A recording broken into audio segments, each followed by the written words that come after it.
Sup gamers, Randy Potato here with the best builds for the Man-at-Arms in Darkest Dungeon 2. If you enjoy the video, don't forget to subscribe. I post new videos every day. The Man-at-Arms is the top tank and top stress healer in the game, and in some cases a decent DPS. He's got the overall best kit in the game and 3 strong pads, and even Wanderer outplays the vast majority of heroes with paths. Vanguard is my pick for a top path, as you get a boost to his already sizable HP pool and buffs to his 2 strongest attacks, Crush and Riposte, while only losing dot resist, which sucks but is mostly made up for with the HP. The path gives you the triple threat of elite tank, elite stress healer, and very strong DPS. For this build, you take the 2 strongest Man-at-Arms skills, and arguably strongest overall, in Bolster, your stress heal, and Retribution, your taunt and riposte. With Vanguard, you always take Crush as well, giving you great damage with rank 3 reach, and for some reason the skill also lets you heal on combo because why not? The last 2 skills vary wildly depending on what you want to accomplish. Defender is a safe pick all around, giving you some block generation, block plus on upgrade, and can protect a weaker hero. Rampart is alright still, offering a way to fix positioning, and daze and movement can be useful in a variety of scenarios. And while you rarely upgrade this, if you do, then you also add stuns to your toolkit. Bellow I mostly keep around specifically for dodge-heavy teams like the Creature Dens, or for combats with riposte such as the Exemplar and the Act 4 boss. Otherwise, the speed debuff is cool, but usually not worth equipping on this hero at least. Hold the line is never relevant on this path. Some may argue it's okay against the Harvest Child, but I never use it. Command on Vanguard is only usable against the Act 2 boss, who regularly applies blind. Stand Fast on Vanguard is only used against the Exemplar, when upgraded, for the combo removal, and against the Act 3 boss. Courageous Abandon. Nobody has ever unironically used this in the history of humanity. Strategic Withdrawal is a must-equip once you get it upgraded, which I usually do sometime halfway through a run, just for the combo application. So for most of the run, you'll have Rampart and Defender, and then generally swap Rampart for Withdrawal late in the game, depending on your party alignment. Certainly if you have Immobilize, but Rampart and Withdrawal works better normally without Immobilize, if you can afford to leave off Defender. Vanguard can be in ranks 1 or 2, making him a relatively versatile tank. Since he's okay with being immobile, you can pair him with basically any team comp, though take care to keep him out of the back row. Like most teams, you generally want him with a healer, of course, and Plague Doctor is recommended not just because she's the best overall, but also because she can heal DOTs, the one Vanguard weakness. For Mastery, Bolster is almost always a mandatory N1 upgrade to keep stress at bay to farm early affinity. Occasionally, I'll leave it unmastered until N2 if I have a Jester in the party.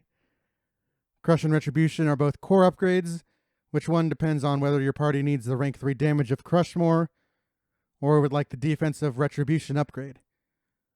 Withdrawal is a secondary upgrade when you have the Mastery to spare. Remember to upgrade Stand Fast before the final region for the Exemplar if you can afford it. For trinkets, you absolutely want to force the Tangle. Here you'll find the tank trinkets, usable at 2 or less speed, his base. Reverberating Readout and Clenching Claw are the best duo you can get, though Sparkle Ball, Calibrating Sensor, and his hero trinket Price of Pride are also elite. Flight HP and damage is always welcome, of course, but lesser than the tank ones. Bulwark is an even tankier version of Man-at-Arms, though you lose the HP from Vanguard while regaining dot resist. Bulwark gets a big boost to both Rampart and Hold the Line, with a nerf to his best attacks, Retribution and Crush. Stand Fast gains Taunt, giving him another big tank ability. Bulwark ends up playing completely opposite from Vanguard offensively. You retain Bolster, of course, as among the best skills in the game. I personally keep Retribution on my bar. Despite the damage nerf, you're still getting Taunt, return hits, and block on upgrade. Pair this with Stand Fast Plus, and you can taunt every single turn. Rampart is mandatory as your damage. You get not only the boosted damage, but also stun increased chance. For the last skill, I'll generally put on Defend, but Withdrawal is great when upgraded, especially in conjunction with Rampart. Crush can be equipped even with the nerf just for the self-heal depending on need. Hold the Line does get the upgrade, but I rarely find I need it with Rampart mostly filling that role. Bulwark, just like Vanguard, is fine in either rank, but with Rampart movement, you can't really pair him with rank 1 only heroes like Leper and Hellion. With Rampart being the focal of his offense, you want your other heroes to be able to offer combo tokens. Just like Vanguard, Bolster remains a mandatory N1 upgrade, but with Bulwark, you really want your Stand Fast upgraded, so the cooldown turns to 1 and you can alternate Retribution and Stand Fast for maximum turtle mode. Rampart is also a pretty mandatory early upgrade to get the combo stun, making Bulwark a relatively mastery-hungry path. For trinkets, he plays the same way as Vanguard. Sergeant is his weird utility tank path, losing 20% damage, gaining 100% move resist, removing Volin weak on self with Bolster, and having a 20% chance of boosting an ally dot resist by 50 on turn start. The dot resist is pretty nice, though of course can't be relied on, and the move resist is situationally good, best at cheesing the Leviathan and the Act 4 boss.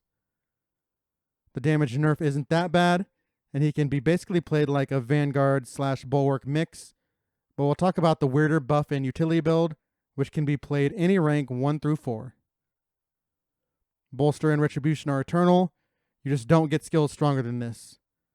Defender is fantastic as well, being usable from any rank. For a pure utility that can be anywhere 1 through 4, you round out the kit with Command and Bellow, though this is obviously not the ideal way to play Man-at-Arms, just something you can do for fun if you want to run a real big team.